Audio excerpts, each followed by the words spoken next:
Bonjour, aujourd'hui nous sommes le 2 décembre 2021. Nous sommes dans la région de Mopti, précisément dans le cercle de Boré, la commune de Boré, d'Enguel-Boré. Nous allons vous parler un peu de la situation des communautés qui ont suivi Cheikh Ahmedou, Chérif Cheikh Ahmedou Aghamanna, qui a quitté la région de Tombouctou depuis la colonisation française. Il a quitté la région de Tombouctou depuis la colonisation française pour peur d'être déporté, parce que c'était au temps de la guerre entre l'Allemagne et la France. Donc il a fui la région de Tombouctou pour venir s'installer dans la zone de Boré, auprès du canton de Boré. Donc le grand shérif Cheikh Ahmedou Aghamanna a été suivi par plusieurs villages et plusieurs communautés pour venir se réfugier dans la région de Mopti. Depuis un siècle à peu près, quelques années, les populations qui ont suivi Cheikh Ahmedou se sont dispersées dans le cercle de Boré aujourd'hui. Depuis ce siècle, c'était des grands éleveurs, un grand marabout qui avait beaucoup de fidèles. Depuis son arrivée avant l'indépendance, il s'est réfugié dans la zone de Boré. Et toutes les populations qui l'ont suivi aussi sont installées dans la région de Boré jusqu'à l'indépendance. Ils ont coupé tout lien avec les autres régions de Tombouctou et autres. Et depuis leur installation ici, ils se sont recensés administrativement. Ils ont été des citoyens de la région de Mopti. C'était des grands éleveurs et des marabouts, des grands éleveurs, des religieux.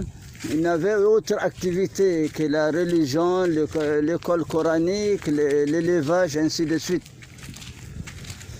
Mais depuis leur installation jusqu'à nos jours, ils ont connu beaucoup de problèmes, beaucoup de difficultés et de survie. Parmi ces difficultés, il y avait plusieurs sécheresses qui ont décimé leurs cheptels. Parmi les difficultés, il y a l'exode rural de tous les bras valides. Parmi les difficultés, on va vous raconter aussi comment ces populations vivent. Elles n'ont pas d'activité, elles se sont transformées en sédentaires. Justement, en s'éparpillant, en créant des petits villages par-ci par-là, tels que le village de Djamana Mouda, le village de Djinjima, le village de Tarlif, le village de Konyadja, le village de Horoniwa, le village de Urofo, le village de Koita, ainsi de suite. Il y a à peu près une vingtaine de villages qui sont affiliés à ce grand marabout, à ce grand cheikh Ahmedou. Parmi les villages, on va prendre seulement aujourd'hui le village de son petit-fils Aliou Haïdara, dont le plaque est sur la route de Gao Tombouctou, de Gao plutôt Mopti.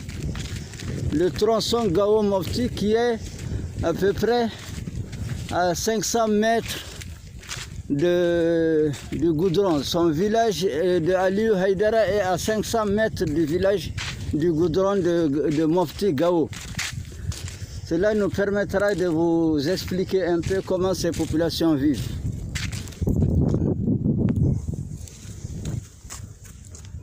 Donc à peu près, nous sommes à côté du village de Aliou Haïdara. Et nous allons vous montrer un peu comment les gens s'approvisionnent en eau ici dans ce village. L'approvisionnement en eau ici, le problème de l'eau est le problème le plus crucial. C'est un problème inadmissible parce que quand les populations sont installées depuis un siècle et quelques qui sont dans une zone, ils n'ont pas d'eau, elles n'ont pas d'eau, elles ne peuvent pas avoir ni la santé, ni mener des activités de survie. Elles ne peuvent pas s'émerger, elles ne peuvent pas s'épanouir, elles ne peuvent pas se développer. Donc le village de Aliou Haïdara, comme tous les autres villages, ont des difficultés d'eau potable. Parce que ce village partage l'eau avec les animaux, avec les animaux sauvages, les animaux domestiques. C'est la même eau qui est consommée par la population. Au XXIe siècle, cela est inadmissible. Combien d'années dans le temps colonial ces populations sont là? Combien d'années à l'indépendance du Mali jusqu'à nos jours en 2021, ces populations sont là. Elles n'arrivent pas à avoir même pas une goutte d'eau potable. Tandis que dans le monde entier, on déverse des tonnes d'eau, des milliers de litres d'eau pour laver des véhicules, pour laver des salons. Et des populations humaines n'arrivent pas à avoir de l'eau potable. Donc c'est pour vous montrer comment les populations s'approvisionnent en eau. Comment ces populations des villages d'Aliou Haïdara se provisionnent en eau. Cela aussi a comme conséquence, comme je l'ai dit, la pauvreté endémique. Cela a comme conséquence aussi le manque d'activité pour les populations, d'élevage et d'agriculture. Les femmes ne font pas de maraîchage, les hommes ne cultivent pas. Il n'y a rien d'autre. Il n'y a que des cultures. Il n'y a que des cultures saisonnières de mil. Leur élevage a été décimé. Il n'y a pas de commerce, il n'y a pas d'autres activités. Donc aujourd'hui, nous allons vous dire que la population d'Aliou Haïdara et tous les villages cités après sont devenus des villages presque fantômes. Parce que sans activité, les braves valises sont partis, il n'est resté que des petits-enfants, des femmes, des vieilles personnes, parce qu'il n'y a pas d'autre activité. Donc c'est un SOS que nous lançons aujourd'hui pour le gouvernement malien, pour les partenaires, pour les bonnes volontés, de regarder vers ces pauvres populations qui n'ont pas de cadre, qui n'ont pas de ressources humaines pour faire leur plaidoyer. Et les réalités sont là aujourd'hui. Et ce n'est pas caché, le voile doit être levé sur toutes ces pratiques. Toutes ces pratiques que les populations vivent. Donc c'est pourquoi on a fait cet élément aujourd'hui, 2 décembre 2021, dans le village d'Aliou Haïdara. Et pour vous dire que beaucoup de villages, presque une vingtaine affiliés à ces populations sont là. Pas d'agriculture, pas d'élevage, pas de commerce, pas d'eau potable, rien. Donc les populations sont laissées pour compte par toutes les administrations du temps colonial à nos jours.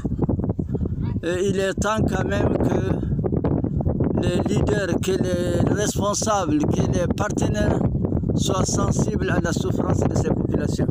Petit-fils de Aliou Haïdara, Hassan Aga Aliou, qui représente le chef de village, il est en même temps le marabout du village.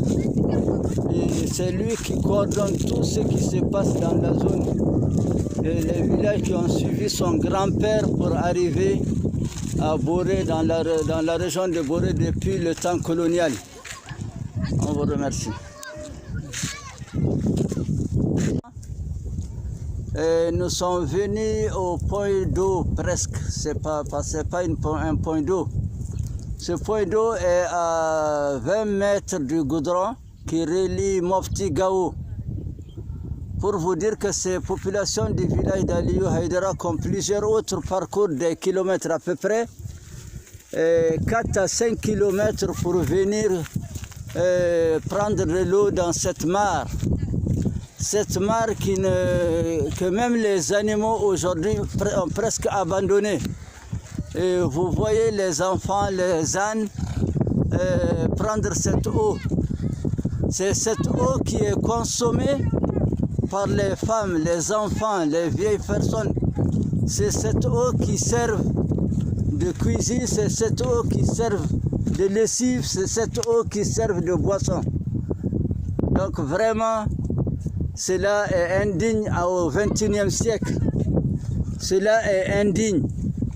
C'est vraiment indigne. Donc, pour ceux qui ne sont pas, qui ne croient pas à cela, ils peuvent prendre leur voiture, ils peuvent prendre leur avion, ils peuvent marcher à pied pour venir voir les réalités de ces populations. Donc vraiment, c'est l'occasion.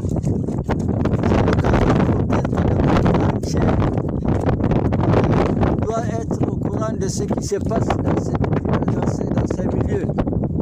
Parce que c'est inadmissible de boire de cette eau aujourd'hui. C'est inadmissible.